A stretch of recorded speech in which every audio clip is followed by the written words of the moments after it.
네, 한 주간 동안 평안하셨습니까?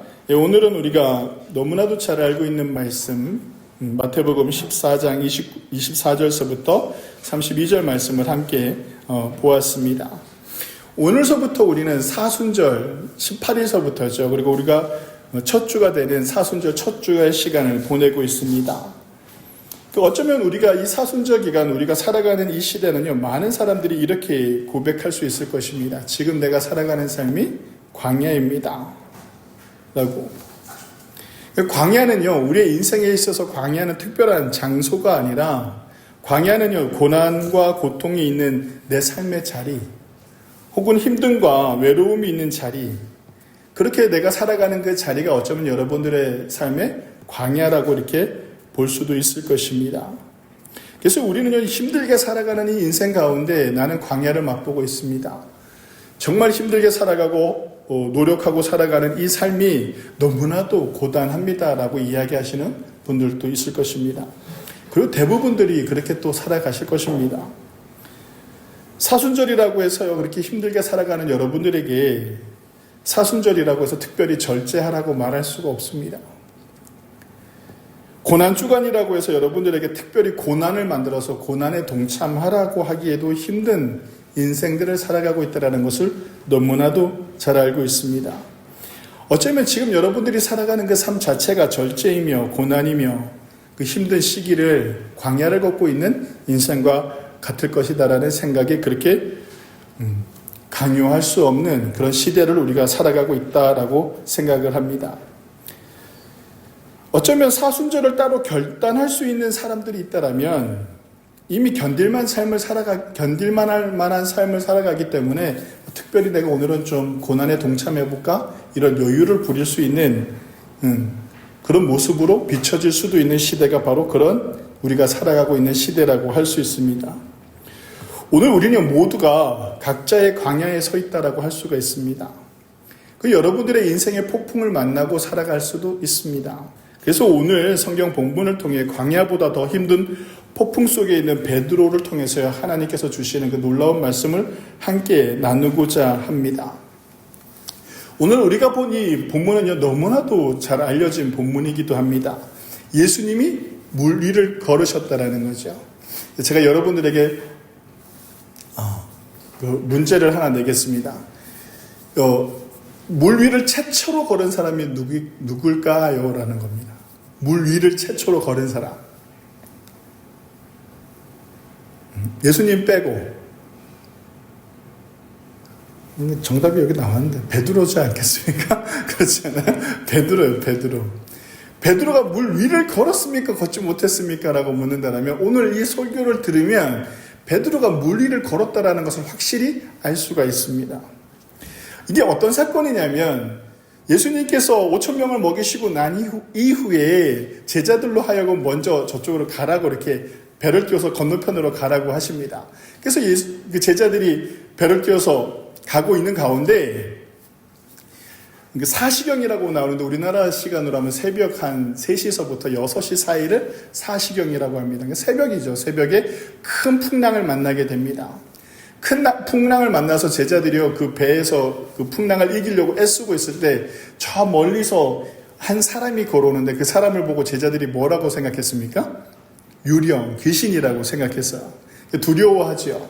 두려워하고 있을 때 예수님께서 두려워하지 말라, 나다 라고 이렇게 알려줘요. 그러면 이제 제자들이 어떤 모습이어야 됩니까? 예수님, 저희를 좀 구해 주십시오 라고 얘기를 해야 되는 그런 상황이었는데 베드로가 뜬금없이 오늘 이렇게 얘기합니다. 베드로가 예수님이라는 것을 딱 알고 난 이후에 예수님, 내가 예수님께로 가게 해 주십시오 라고 물어요. 그 풍랑 속에서 바다가 뒤집힐 것 같고 파도가 막 일고 바람이 거세게 부는 그 상황에서 베드로가 예수님을 보고 뭐라고 하냐면 예수님, 나도 그쪽으로 예수님께로 갈 수 있게끔 해 주십시오 라고 하니까 예수님께서 뭐라고 말씀하시냐면 오늘 29절입니다. 오라 하시니 베드로가 배에서 내려 물 위로 걸어서 예수께로 가되. 어떻게 가고 있다고요? 배에서 내려서 물 위를 걸어서라고 이렇게 분명히 나와 있죠. 그러니까 예수님께서 베드로에게 이렇게 얘기하는 거예요. 오라라고 이렇게 말씀을 하십니다. 그러니까 이게 되게 큰 의미를 가지고 있는데요. 예수님께서 베드로를 시험하고 싶어서 풍랑 가운데 베드로야, 네가 나한테로 오라 라고 얘기하지 않았다라는 거죠. 이 베드로와 그 제자들의 상황을 한번 잘 생각해 보세요. 풍랑이 일어나고 막 고통 속에 있는데 예수님이 나타났어요. 그럼 우리는 뭘 기대합니까?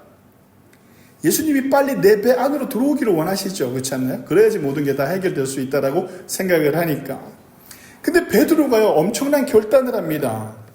위대한 결단을 하는 거예요. 이게 엄청난 결단이죠. 예수님이 물 위에 서 있는 것을 보고 나도 그렇게 할 수 있다라는 용기가 생긴 거예요. 그러면서 뭐라고 얘기하면 예수님 나도 그쪽으로 가게 해주세요 라고 하니까 예수님께서 어떻게 했냐면 오라 라고 이렇게 말씀하시는 거죠. 그러니까 이게 무슨 의미를 가지고 있느냐면 베드로가 선택했다라는 겁니다. 베드로가 내가 예수님께로 가겠다라고 마음을 먹었다라는 것이죠. 어느 누구도 먹을 수 없는 마음이었어요. 이 배라는 그 자체가 폭풍 속에서 이 배는 안전한 곳이잖아요. 그죠? 가장 안전한 곳이었던 자리라고 할 수가 있어요. 근데 베드로가 예수님께 내가 가겠습니다 라고 이렇게 얘기를 한단 말이죠. 이게 우리가 예수님을 선택했다라는 거예요. 여러분들이 지금 이 자리에 나와 있는 것은 예수님의 부르심에 응답했다라고 이야기하지만 나의 결단이 있었다라는 겁니다. 여러분들의 결단이 있지 않고서는요, 이 예배 자리에 나올 수가 없죠. 예수님을 믿는 것도요, 우리의 결단이 필요합니다. 이 베드로가 엄청난 결단을 하죠. 내가 예수님과 함께 서 있기를, 그 바다 위를 걷기를 이렇게 결단을 하게 됩니다. 폭풍 가운데 있던 베드로는 배 밖에 있는 예수님을 바라보게 됩니다. 죽을 것 같은 상황 속에서 베드로가 발견한 것은 예수님이었습니다. 나도 예수님처럼 이 폭풍 가운데 저런 평안과 폭풍을 다스릴 수 있다라는 확신이 그에게 들었던 것 같습니다. 그래서 베드로가 주님께 묻습니다. 주님, 내가 거기로 가도 되겠습니까? 28절에 보면 베드로가 대답하여 이르되 주여, 만일 주님이시거든 나를 명하사 물 위로 오라 하소서 하니라고 이렇게 말씀하고 있죠. 이것은 엄청난 도전입니다. 이런 긴박한 상황 속에서 죽을 수도 있을 것 같은 이런 상황 속에서 그 자리를 박차고 그 폭풍 한가운데로 뛰어들었다라는 겁니다. 이건 보통 사람들이 할 수 있는 일이 아니죠. 아무나 할 수 있는 일이 아닙니다. 베드로에게 오라라고 얘기하시는데 예수님께서 너무 간단하게 얘기하시는 거예요. 그냥 어떻게 해요? 오라라고만 얘기해요. 잠깐 기다려봐. 지금 파도가 어느 정도고 물의 장력이 좀 어느 정도 되니까 네가 좀 발을 밟을 수 있는 그런 수준이 될 때까지 좀 기다려봐. 이렇게 얘기하지 않아요. 그냥 딱 한마디 합니다. 오직 한마디 오라였습니다. 베드로가 믿는 것은요, 자신의 수영 실력도 아니고 우연히 파도가 잔잔해질 타이밍을 기다렸던 것도 아니었습니다. 오직 만물의 주인이신 예수님 입에서 나온 그 말씀 한마디, 오라. 이 말씀 한마디가 죽을 것 같은 상황보다, 물리 법칙보다 위에 있음을 확신했던 순간이 있었습니다. 우리 인생도 마찬가지입니다. 주님은요, 때로 우리에게 구체적인 로드맵을 주지 않습니다. 그저 나를 믿고 한 걸음만 내디뎌라 라고 주님께서 말씀하실 때가 많습니다. 그래서 우리는요, 어떤 상황과 어떤 어려움 속에서도 내가 결단을 했다라는 것이죠. 여러분들이 이 자리에 있다라는 것은 엄청난 위대한 용기라고 할 수가 있습니다. 주님의 부르심에 여러분들이 응답했다라는 겁니다. 그 한마디에 내 인생 전체를 걸었다라고도 할 수 있습니다. 성도 여러분, 여러분들이 예수님을 믿는다라는 것은 그냥 믿음의 정도가 어느 것이냐면 오늘 베드로와 같은 것입니다. 내가 예수님을 믿기로 하는 것은 어떤 위대한 일입니다. 내 인생의 전부를 예수님께 맡기겠습니다라고 선포하는 것과도 같은 것이죠. 오늘 베드로가 배 밖으로 발을 내딛는 그 순간은 어떤 순간입니까? 내가 모든 것을 주님께 맡기겠습니다라고 결단하는 순간입니다. 당시의 상황을 상상해 보시기 바랍니다. 집채만한 파도가 배를 삼킬 듯 몰아치고 있습니다. 배 안에는요, 물이 가득 들어오고 흔들리고 있습니다. 제자들에게 배는요, 여전히 죽음과 삶을 가르는 아주 중요한 경계선이라고 할 수 있습니다. 이 배가 침몰하면 우리는 죽는 거고, 내가 이 파도 때문에 배 밖으로 튕겨나가면 나는 죽는 것이다 라고 했다라면, 이 배는, 그들이 타고 있던 배는 그들의 인생의 최후의 보루였다라고 할 수 있습니다. 배 밖은 그냥 죽음입니다. 인간의 본능은요, 위기 상황에서 더 단단한 무엇인가를 붙잡으려고 하는 본능이 있습니다. 배 난간을 꽉 잡고 버티는 것이 상식이고 그것이 모든 사람들이, 뱃사람들이 갖춰야 될 모습이라고 할 수 있죠. 그런데도 불구하고 베드로가요, 배 밖으로 다리를 넘기겠다라는 결단을 하게 되는 것입니다. 자기의 생존을 책임지던 배를 포기했다라는 것이죠. 성도 여러분, 예수님을 믿는다라는 것은 바로 이런 것입니다. 나의 생존을 책임지고 있던 것에서 벗어나는 것이죠. 그는요, 배가 나를 살릴 것이 아니라 주님이 나를 살리신다는 그 사실을요, 온몸으로 증명해 보이는 순간이 어떤 순간이다? 오늘 29절에 나와 있는 것처럼 베드로가 배 밖으로 내려와서 예수님께로 걸어가는 순간이라고 할 수 있습니다. 성도 여러분, 우리에게 배는 무엇입니까? 매달 들어오는 꼬박꼬박 들어오는 월급입니까? 아니면 내가 쌓아온 재산입니까? 아니면 또 내가 만들어 놓은 인맥입니까? 혹은 이 정도면 안전해 라고 믿는 나만의 삶의 바운더리 안에 내가 살아가고 있지는 않는지, 그리고 아직과 나의 고집으로 살아가고 있지는 않는지, 여러분들의 배에서 나는 아직도 내리지 못하고 있지는 않은지 한번 돌아보시기 바랍니다. 예수님께서 베드로에게 먼저 오라고 하지 않았습니다. 베드로가 주님을 보고 결단했습니다. 하지만 그 결단은요, 오래가지 않았죠. 오늘 성경을 보면 오래가지는 않았지만 그래도 그 결단을 하고 물 위에 섰다라는 것이 되게 중요한 사건이라고 할 수 있습니다. 그래서 베드로가 배에서 내려라고 이렇게 이야기하는 이 내려는 어떤 의미를 가지고 있냐면, 그냥 모든 것을 다 거스르는 일입니다. 배에서 내려야 얼마나 대단한 행인지에 대한 것을, 내려가다라는 뜻은 높은 곳에서 낮은 곳으로 내려온다라는 의미를 가지고 있습니다.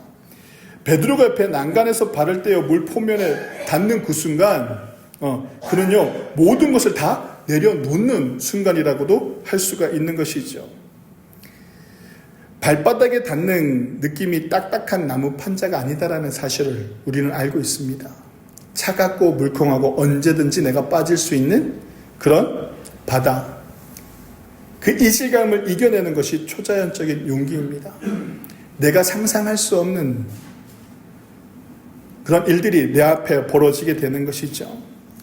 그리고 베드로가요, 예수님께 내가 거기로 가도 되겠습니까? 라고 얘기하는 순간 그 배 안에 있던 나머지 11명의 제자들은 어떻게 베드로를 바라봤을 것 같습니까? 베드로에게 제정신이 아니라고 얘기했을 수도 있습니다.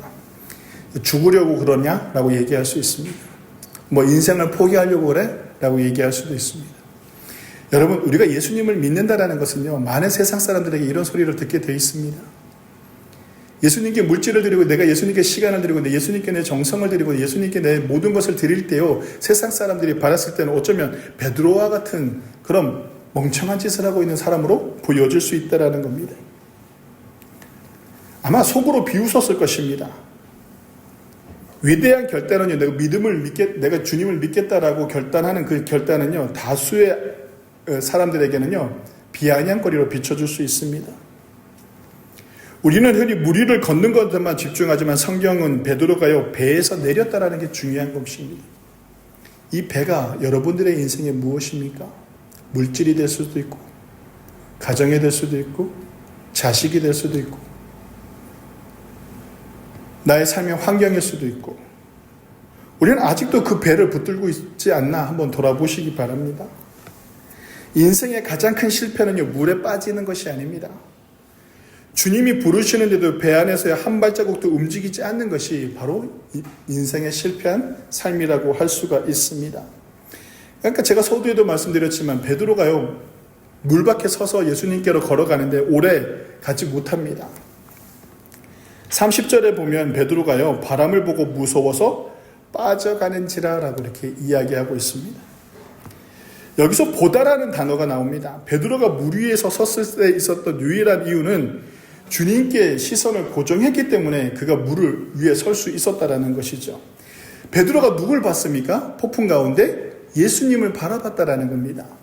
폭풍 가운데 서 있는 예수님을 바라보고 그가 처음에 본 것은 폭풍을 보고 난 이후에 그 다음에 그 폭풍 속에 있는 예수님을 바라보고 난 이후에 그 예수님을 보고 난 이후에 그가 내가 배에서 내려 예수님께로 가겠습니다 라고 이렇게 단호하게 얘기하는데 또다시 그가 무엇을 보기 시작하냐면 성경은요 그가 바람을 보고 무서워했다라고 이렇게 표현하고 있습니다. 여기서 보다라는 헬라어는요 어떤 것을 의미하냐면 마음을 뺏겼다라고 이렇게 표현을 합니다. 마음을 뺏겼다라고 표현하죠. 주목하고 관찰하고 있던 것을 이렇게 내가 쳐다보고 있던 것이 어디로 향했냐면 이렇게 마음을 뺏겼다라는 겁니다. 내가 예수님께로 가겠더라고 내 마음이 예수님께 향해 있었는데 그것이 어떻게 됐다라고요? 다른 곳으로 뺏겨버렸다라고 오늘 성경은 말할 수가 있습니다. 기적의 주인이신 예수님을 보던 눈이요 나를 죽일 것 같은 환경을 바라보기 시작했다라는 겁니다. 이 바람, 이 파도, 이 물, 내 발에 와닿는 이 물, 내 얼굴을 때리는 이 비바람, 이제 점점 예수님이 아까 보였는데 내가 걸어가고 있는데 예수님이 점점 보이지 않고 그 뒤를 돌아보니까 어때요? 처음 한 발을 디뎠을 때 내가 빠지면 그냥 배를 딱 잡으면 됐는데 이제는 한참 걸어오다 보니까 배와도 멀어졌고 예수님께 가기도 좀 먼 상태. 한번 상상해 보십시오. 어둡고 캄캄하고 비바람이 몰아치고 파도가 나를 때리고 근데 갑자기 예수님은 보이지 않고 뒤를 돌아보니 내가 안전하다고 생각했던 그 배는 너무 멀리 가 있고 지금 나는 서 있는 데가 물 한가운데 서 있고 여러분들은 예수님을 생각할 수 있을 것 같습니까? 아마 베드로에게 엄청난 공포가 밀려왔을 것입니다. 세상의 풍파는요, 이처럼요, 우리의 오감을 자극하면서 우리로 하여금 예수님과 멀어지게 합니다. 내가 처한 현실을 봐. 이건 불가능해 라고 보여주는 것이죠. 일부 사본에서는요, 바람을요, 강한 바람이라고 이렇게 강조하기도 합니다. 세상은요, 우리가 주님께 나가기로 결단하는 것을 결코 구경만 하지 않습니다. 나에게 엄청난 많은 일들을 만들어냅니다. 가장 내가 두려워하는 것. 어쩌면 우리 인생에서 가장 취약한 부분을요, 집요하게 파고드는 것이 세상일 수 있습니다. 이걸 또 어떤 이들은 혹여나 다른 말로 마귀라고도 표현을 합니다. 하지만 우리가 살아가면서 우리 인생에서 오는 대부분 것들을요, 어떤 영적인 것으로 바라볼 필요성은 없습니다. 오늘 베드로가 물 위에 서 있었던 것은 영적인 문제가 아니었습니다. 무엇의 문제였습니까? 환경의 문제였던 거죠. 어쩌면 우리에게 인생에서 가장 취약한 부분, 경제적인 결핍, 관계의 상처, 건강의 위협 등을요, 집요하게 파고드는 것이 세상일 수 있습니다. 우리의 이 위대한 결단이요, 쉽게 무너지는 걸까라고 생각할 수 있죠. 어쩌면 베드로가 그렇게 쉽게 무너질 수 있을까? 라고 말할 수 있을 수도 있습니다. 하지만요, 그거 쉬운 일이 아닙니다. 여러분들이라면 배에서 내릴 수 있습니까? 여러분들이라면 그 물 위를 걸을 수 용기가 있느냐라는 것입니다. 우리가 어떠한 결단을 내릴 때는요, 주님만 바라보고 결단을 내립니다. 내가 열심히 믿겠노라, 내가 열심히 생활을 하겠노라, 내가 주님을 위해서 살겠노라, 이게 큰 결단을 하는데요. 살다 보면 오늘 베드로와 같이 이 환경에 내가 그 환경 속에서 예수님만을 바라보겠다 했다는 나의 시선과 나의 마음이 어떻게 돼요? 다른 곳을 보게 된다는 것이죠. 왜 나를 너무 힘들게 하니까? 우리가 여전히 육신을 입고 환경의 지배를 받는 연약한 존재이기 때문에 우리는 무너질 수밖에 없습니다. 베드로의 시선이 흔들린 것은요, 그가 특별히 믿음이 없어서가 아닙니다. 믿음은 있습니다. 그래서 예수님께서 베드로에게 말씀하시죠. 건져주면서 뭐라고 말씀하십니까? 오늘 성경에 보면 믿음이 작은 자라고 표현을 합니다. 믿음이 있고 없고의 문제가 아니라 믿음의 작음의 문제를 예수님께서 말씀하고 있습니다. 폭풍 속에 살아가는 인간의 정직한 한계는 무엇이냐면 우리가 다른 곳을 바라볼 수 있고 우리도 얼마든지 베드로와 같이 빠져내려갈 수 있다는 것입니다. 빠져가는 지라라고 오늘 성경에서 등장하고 있는 단어가 있는데요. 빠져가는 지라. 이 빠져가는 지라라는 것은 진행형을 의미합니다. 그러니까 퐁당하고 베드로가 예수님이 어디 갔지? 무서워 하고 쏙 빠진 게 아니라 어떻게 됐다라고요? 점점 빠져갔다라고 이렇게 표현을 하고 있습니다. 믿음의 시선을 놓치는 순간에 우리는 갑자기 파멸하는 것이 아니라 서서히 세상의 염려와 두려움 속으로 우리가 잠식당하게 되어 있습니다. 아, 이러다 내가 망하겠구나. 이러다 내가 일이 하나도 안 되겠구나. 결국 이러다가 내가 실패하겠구나. 라는 이 마음을요, 계속 우리에게 주는 것이죠.